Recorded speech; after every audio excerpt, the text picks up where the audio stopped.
Magandang gabi po sa ating lahat.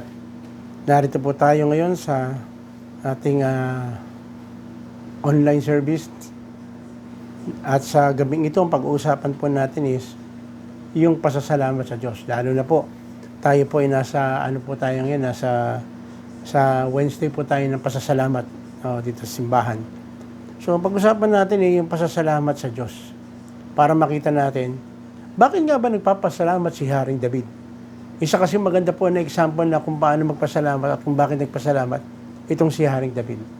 Pero bago tayo magpatuloy sa gabing ito, hingi muna tayo kay Lord ng karunungan at kaalaman para paano natin pag-usapan itong tungkol sa pasasalamat.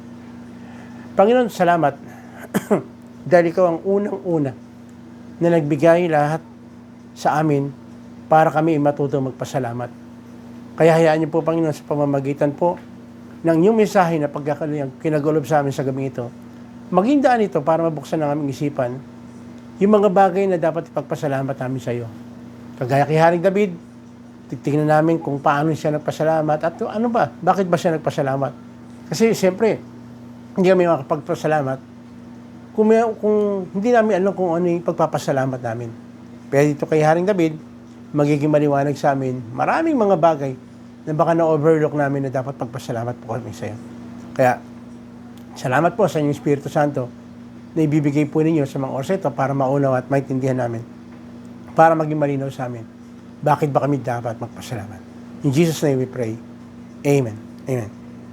So, titingnan po natin bakit nga ba nagpapasalamat si Haring David? Unang-una, sabi dito sa awit 30, unang-una letter A, awit 30, 1-3, iniligtas siya ni Lord. Iniligtas ni Lord. Sabi rito, pinupuri kita, Yahweh, pagkat ako'y iyong iniligtas. Mga kaaway ko'y di mo hinayaang magmataas. So again, kasi sinasabi ito ni David na during time na nasa panahon po sila ng giyera, maraming umaaway sa kanila. Pero still, sabing ganon, hindi hinayaan daw ng Lord na magmalaki yung mga kalaban nila dahil tinatalo nila eh. Sabi rin sa verse 2, sa iyo, Yahweh, aking Diyos, ako'y dumaing at ako na may pinagaling. Diba? Ilang beses na ba sa atin, sa buhay natin, nakaranas tayo ng karamdaman, kalungkutan, nung pagdaing natin kay Lord, anong ginawa ni Lord? Anong ginawa ni Lord? Diba naranasan natin yung pagbibigay niya ng solusyon sa problema natin, binigyan din niya tayo ng kagalingan. No? At sabi pa niya rito sa verse 3, hinango mo ako mula sa libingan at mula sa ukay ako'y muli mong binuhay. Ano niyo po, po nung kalalagayan natin dati, kagaya kay Haring David, nandun siya sa punto na parang malapit na siyang mamatay, pero si Lord to the rescue. Kasi dumaing siya. No, dumaing siya. Isang sample niyan, yung hinahabol siya ni Haring Saul, nung hindi pa hari si Haring David. Di ba? Gusto siyang patayin ni Haring Saul. Pero malapit na siyang mahuli, malapit na siyang mamatay. Kagaya rito, sinasabi rito, malapit na sa kanyang libingan, mayroong binuhay siya ng Lord kasi iniligtas siya. No? So, unang-una, iniligtas ni Lord. Pangalawa, na ginawa ng Lord, pinatawad. Kahit di dapat patawarin, pinatawad ni Lord. Tandaan po natin mabigat po yung kasalanan ni David. No, pinapatayin lang naman niya. Inagaw niya yung si Bathsheba, yung asawa ng kanyang isa sa mga sundalo, pinapatay pa niya si Uriah, gumawa pa siya ng istorya. So lumalabas, talagang antindi ng kasalanan ni Haring David. Pero sabi rito sa awit 30:4-5, purihin si Yahweh, siya'y inyong awitan, ninyong bayang hinirang, siya'y pasalamatan ninyo ang banal niyang pangalan. Ang kanyang galit, ito'y panandalian. Ngunit panghabang buhay, ang kanyang kabutihan, sa buong magdamag, luha may pumatak, pagsapit ng umaga, kapalit ay galak. Totoo po ito. Di ba? Kung babalikan lamang natin, itong 2023, balikan natin, kung isipin lang natin, analyze lang natin, ano na ba yung mga kabutihan na ginawa ng Diyos sa atin? Ano naman ba yung mga bagay na kung isipin natin sa mga panahong ito, pwedeng ikagalit ng Lord. Pwedeng talagang tupukin na tayo o patayin na tayo ng Lord dahil sa kasalanan natin. Pero still, no, dahil mabuti ang ating Panginoon, sabi nga rito, yung kanyang galit sandali lang. No, ngunit yung kanyang panghabang buhay na kanyang kabutihan, pinagkaloob sa atin. No? Baka kung bibilangin natin, marami tayong nagawang pagkakamali kaysa kabutihan. Sana hindi naman. Pero still, kasalanan is kasalanan. Pag may nagawa tayong mali, magdudulot sa atin ito ng hindi maganda. Pero purihin ng Panginoon dahil sabi rito, luha may pumatak, pagsapit ng umaga, kapalit ay galak. At sabi rito sa awit, 103, 8-9, si Yahweh ay mahabagit, mapagmahal. Hindi madaling magalit. Tingnan po ninyo, si Lord daw, maawain. Palagi nagkakasala tayo, nagkakamali tayo, yung habag niya palaging pinaabot niya, kaya nga, di ba, siya yung unang nag-abot ng kanyang kamay para patawarin tayo, hindi pa tayo humingi ng tawad. No? Mapagmahal. Hindi madaling magalit. Ang haba ng pasensya ng Lord sa atin. Di ba? Wagas ang pag-ibig. Banayad nga kung magalit, hindi siya nagtatanim, yung taglay niyang galit, hindi niya kinikimkim. Alam mo, delikado po pag nagtatanim. Di ba? Pag nagtatanim ka, ano bang nangyayari pag nagtatanim tayo? Tumutubo. Di ba pag nagtanim ka? So pag nagtanim tayo ng galit, tutubo ito. Anong tubo? Manganganak ito. Galit, galit, galit. Kaya dito, sabi nga nun, banayad nga kung magalit, hindi siya nagtatanim ng galit. Tayo Di ba? Kung minsan, mapapatawad lang natin isang tao kapag mayroong ginawa na, pag may ginawa o something na mayroong namagitan lang. Tayo, may namagitan sa atin para yung galit ng Ama na sa langit ay maibsan dahil sa tulong ng ating Panginoong Sus. No? Si Yahweh ay mahabagin, mapagmahal, hindi madaling magalit. At kung magalit man, tingnan nyo po sabi rito, hindi madaling magalit, banayad kung magalit. Lumalabas dito si Lord, nagagalit din. Nagagalit siya pag sobrang sama na o sobrang kasalanan na yung ginawa natin. Of course, lahat ng kasalanan galit si Lord. Pero hindi siya basta-basta nagagalit. Kasi kung tutusin mo kung magagalit si Lord sa atin, sa bawat nagawa natin kasalanan, walang matitira sa atin. Kasama po ang inyong lingkod. Baka matagal na tayong pinatamaan ng kidlat ng Lord. Pero mabuti na lang, ang ating Panginoon, mahabagit, mapagmahal, hindi madaling magalit. Wagas kasi yung kanyang pag-ibig Hindi niya hayaan na mapahamak tayo. Gagawin niya ang lahat ng paraan para yung kaligtasan ay tanggapin natin at sumampalataya tayo sa Kanya. So again, balikan natin. Ano sabi? Kaya nagpapasalamat si Haring David, iniligtas siya ni Lord. Pangalawa, pinatawad siya. Ito po yata yung pinakamasarap ang pakiramdam na pinatawad ka. Di ba? Pag nagkamali ka sa isang tao, humingi ka ng tawad, pinatawad ka, di ba?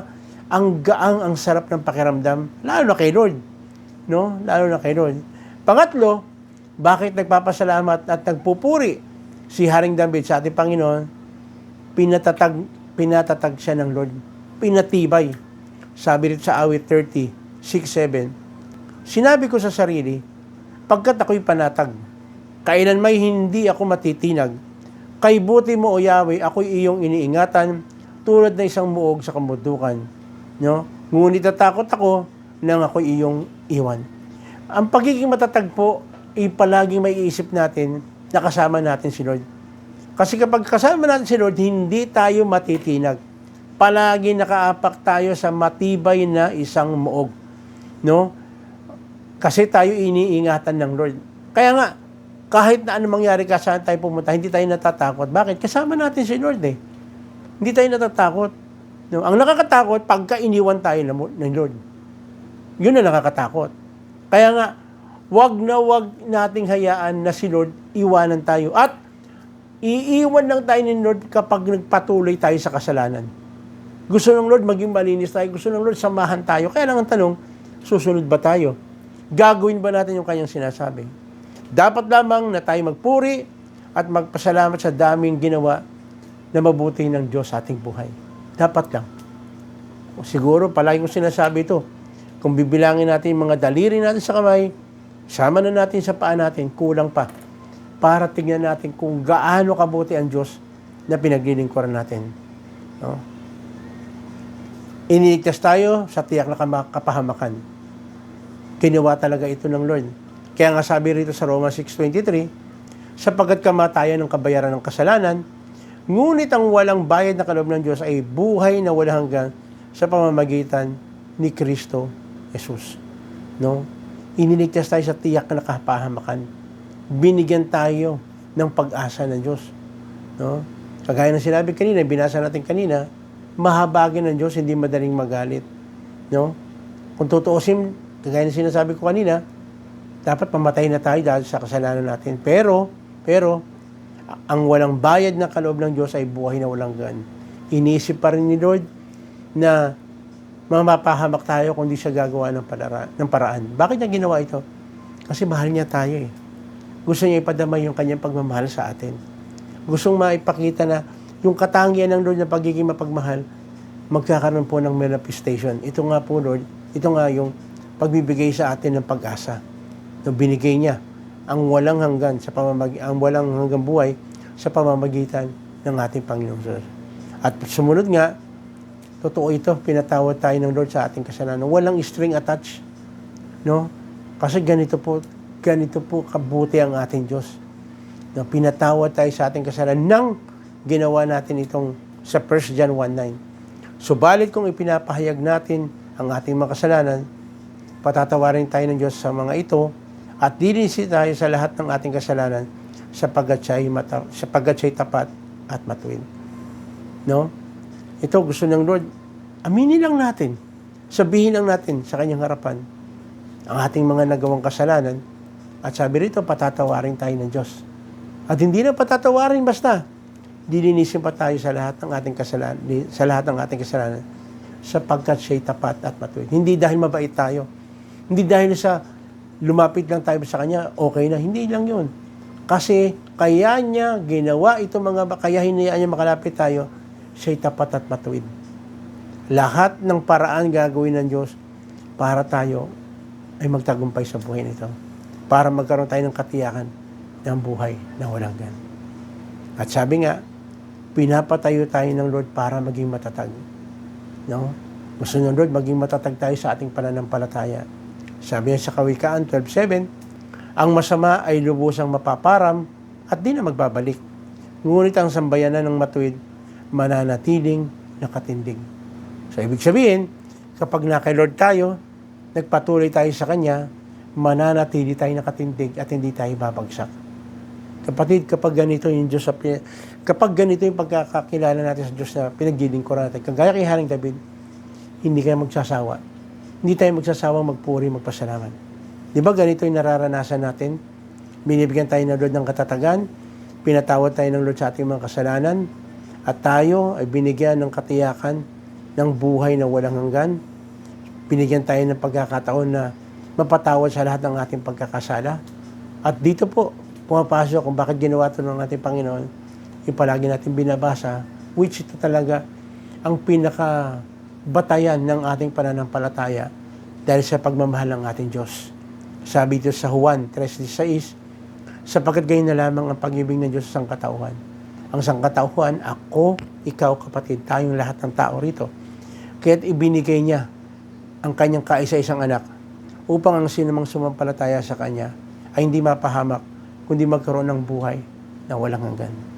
Ang dahilan, ang reason, ang purpose, kung bakit pumunta ang ating Panginoon Jesus dito sa lupa, para bigyan tayo ng pag-asa, bigyan tayo ng pagkakataon, at hindi tayo mapahamak dahil ang ating Diyos ay mapagmahal. Gusto niya ang lahat ay magkaroon ng katiyakan ng buhay na walang hanggan. Pero kapatid, mangyayari lamang ito kung tayo magpapakumbaba, aaminin natin tayo makasalanan at sumampalataya tayo sa pangalan ng ating Panginoong Jesus, mararanasan natin ang tinatawag na pagmamahal at pag-ibig ng Diyos. Hindi lang dito, hanggang sa kabilang buhay, magkakaroon tayo ng buhay na walang hanggan. Gusto mo ba ito, kapatid? Gusto mo bang maranasan itong mga bagay na ito? Kung gusto mo maranasan ang mga bagay na ito, anyayahan kita, sumunod ka sa panalangin na aking sasabihin at angkinin mo na sarili mong panalangin ito. Gawin mong personal Sapagkat gusto ng Lord, kapag tayo lalapit mananalangin sa Kanya, nanggagaling sa ating puso. Gusto ng Lord, isipin natin itong mga bagay na ito, ang magiging dahilan para tayo magkaroon ng katiyakan ng buhay na walang hanggan. Ayaw ng Diyos na mapahamak tayo. Mahal na mahal tayo ng Lord. Pero yung pagmamahal na yan, hindi natin mararanasan kung di tayo magre-response sa sinasabi ng ating Panginoon na tanggapin natin siya at tayo sumampalataya sa Kanya. Hindi. Ako'y mananalangin ng isang pagtanggap. Kapatid, ito hindi isang pagpapalit ng reliyon. Ito'y pag-aayos ng ating relasyon sa ating Panginoon. Dahil gusto ng Panginoon maging maayos ang ating relasyon sa Kanyang harapan. Tayo pumikit, tayo manalangin. Panginoong Sus, maraming salamat. Dahil napakabuti mo po, napakahaba po ng iyong pasensya at binibigyan niyo po ako ng pagkakataon para makabalik at ibigay ang aking buhay sa inyo para magkaroon po ng katiyakan ng buhay na walang hanggan. Sa mga oras ito, Panginoon, ako po yung nagpapakumbaba, nagsusumamo, humihingi po ng tawad sa lahat ng aking pagkakamali. Sige kapatid, ipaalala sa iyo ng Panginoon yung mga pagkakamali. Pwede mong i-utter, sabihin ngayon sa iyo kung ano yung ihingi mo ng tawad, pagkakamali, kasalanan. Opo, Panginoon. Opo, Panginoon. Tanggapin natin ang kaloob ng ating Panginoon. Panginoong Sus, ako po'y sumasampalataya at nananalig na ikaw lamang ang aking pag-asa sa buhay na ito. Ikaw lamang ang katiyakan ng buhay. Salamat po, Panginoon. Maraming salamat sa iyong dakilang pag-ibig at pagmamahal na binibigyan po ako pagkakataon para ang aking buhay ay isuko at magkaroon ako ng pag-asa ng buhay na walang hanggan. Opo, Panginoon. Salamat po ng marami. Salamat po ng marami. Maraming salamat po. Salamat po, Panginoon. Ako'y sumasampalataya na ikaw ang aking pag-asa po dito. Kapatid, isang napakaganda na pangako ng Diyos. Tinanggap natin, sumampalataya tayo sa Kanya. Ang sabi sa John 1:12, tayo ituturing na anak ng Diyos. At bilang anak ng Diyos, mayroon tayong pagkakataon para humingi, lumapit sa Kanya, at sabihin natin sa Kanya yung ating prayer request. Kaya sa mga oras ito, kapatid, meron kang karamdaman, may physical kang karamdaman, ito yung pagkakataon. Sabihin mo sa ating Panginoon, ang iyong karamdaman. Siya isang dakilang manggagamot. Sige, sabihin mo sa Kanya, maaaring sinasabi ng doktor parang wala ng pag-asa, pero kay Lord merong pag-asa.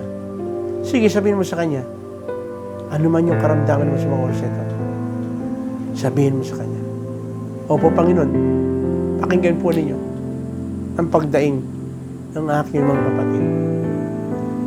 Physical na karamdaman, Panginoon. Hallelujah.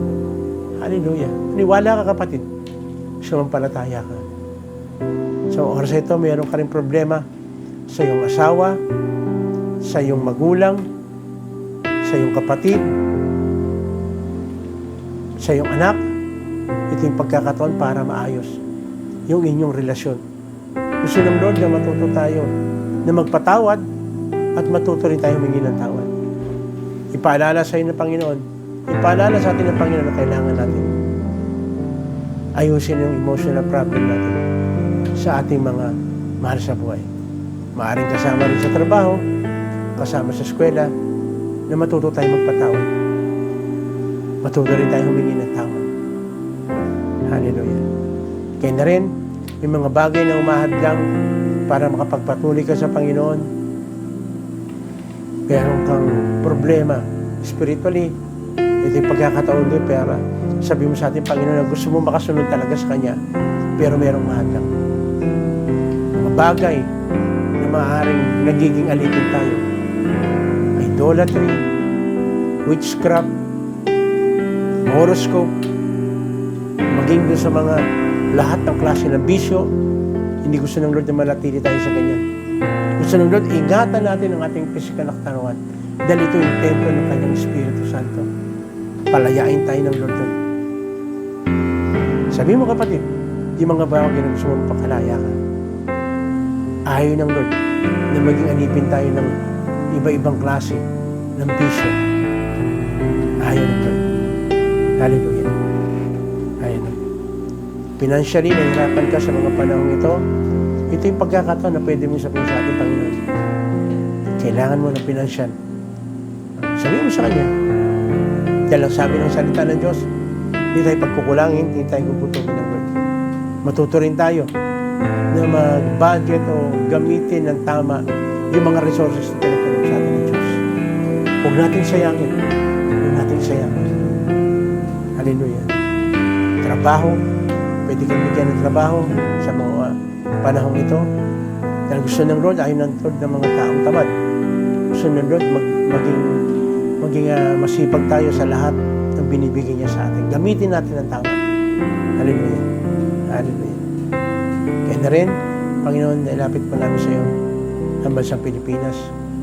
Kitang-kita po niyo, Panginoon, kung paano po ang aming bansa ay lugmok at kailangan namin, Panginoon, ng mga leader na talagang dadalhin, aayusin ang bansang Pilipinas. Tulungan niyo po ang pinakamataas namin nanunungkulan ng aming presidente hanggang sa pinakamababang nanunungkulan sa lokal man, sa national man. Ikaw, Panginoon, ang malagay sa isipan ng bawat mga nangunguna sa gobyerno na tungkulin nila. Meron silang pananagutan para po sa inyo, para sa bayan ito. Kaya na rin, Panginoon, pagpalain niyo rin po ang aming mga kapulisan, mga sundalo, tuloy na magamit po sila para sa kaayusan ng aming bansa, para mapagbantayan ang bansang Pilipinas. Kaya na rin, Panginoon, pagpalain mo rin ang aming mga kapatid na mga nanonood sa ganitong gawain. Naalala po namin ang mga taga-Pangasinan, taga-Laguna, taga-Abra, mga kabatch ko, batch 79. Patuloy, Panginoon, tulungan niyo po ang aming mga mahal sa buhay ng aming kapatid na sa makabilang buhay na, si Batch Lani. Tulungan niyo po ang kanyang mga anak, lahat ng kanyang mga mahal sa buhay na temporary iniwan po niya. Nataniwala po kami darating na parang makakasama din po namin siya. Kayo po mag-comfort sa kanila.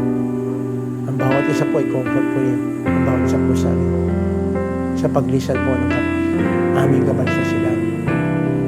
Hallelujah. Hallelujah. Salamat po ng marami. Salamat po ng marami. Kaya na rin, Panginoon, ang aming mga mahal sa buhay, patuloy tinatagubinin po namin sa iyo. Protektahan po ang bawat isa. Kasi kagaya ng sinasabi po ng salita, kapag kami naging tapat, pati yung mga mahal namin sa buhay, makakaranas din na bawat sa po sa amin ang katapatan po ninyo at pag-iwan. Patuloy, Panginoon, pagpalain po ninyo ang bansang Israel, dahil ikaw mismo nagsabi, ang sino magpala sa Israel ay pagpapalain. Salamat po ng marami, dahil lang po namin, marami ka pang mga bagay na ituturo, imumulat sa amin. At salamat, Panginoon, sa gabing ito, tinanong po sa amin kung paano ba namin dapat papurihan ka, pasalamatan ka, at ito ay magkakaroon lamang ng pangyayari. Kung kami po, babalikan namin, aalalahanin namin, kagaya kay Haring David, kung paano mo pinagpala ang kanyang buhay. Salamat po, Panginoon, sa gabing ito. Dahil na po namin na ikaw na ang kumatagpo lahat ng aming pangangailangan. Sapagkat ang araw na ito, ang gabing ito, nagpapasalamat kami ng pupuri sa iyong mga salita na pinagkaloob po sa amin na nagbigay ng encouragement. Muli, ang papuri, pasasalamat, binibigay po namin sa iyo at naniniwala po kami na mayroong mangyayari sa aming nilapit na ito sa iyo kasi hinihiling po namin ito sa pangalan ng aming Panginoong Sus, ang lahat ng anak ng Diyos magsabi ng Amen. Muli, ito po ang inyong likod, Pastor Romy Ulaso, ng Pateros Evangelical Church. Nagsasabi po, kung kayo po ay mayroong mga katanungan patungkol po dito sa ating pinag-aralan, wag po kayo magkatabili na mag-PM po kayo. Lalabas po dyan. Yan yung mga kung saan kayo po pwede po mag-PM. At kung kayo mayroon din mga prayer request, wag po kayo magkatabili. Ipasok po niyo dyan, umasa po kayo, sasama po namin sa panalangin yan Dahil gustong-gusto po namin na kayo panalangin, dahil naniniwala po kami na ang panalangin ang isang pinakamagandang sandata natin para tayo magtagumpay sa buhay na ito. Muli, ito po ang inyong lingkod, Pastor Romy Olaso ng Pateros Evangelical, nagsasabing pagpalain po tayo ng ating Panginoong Sus.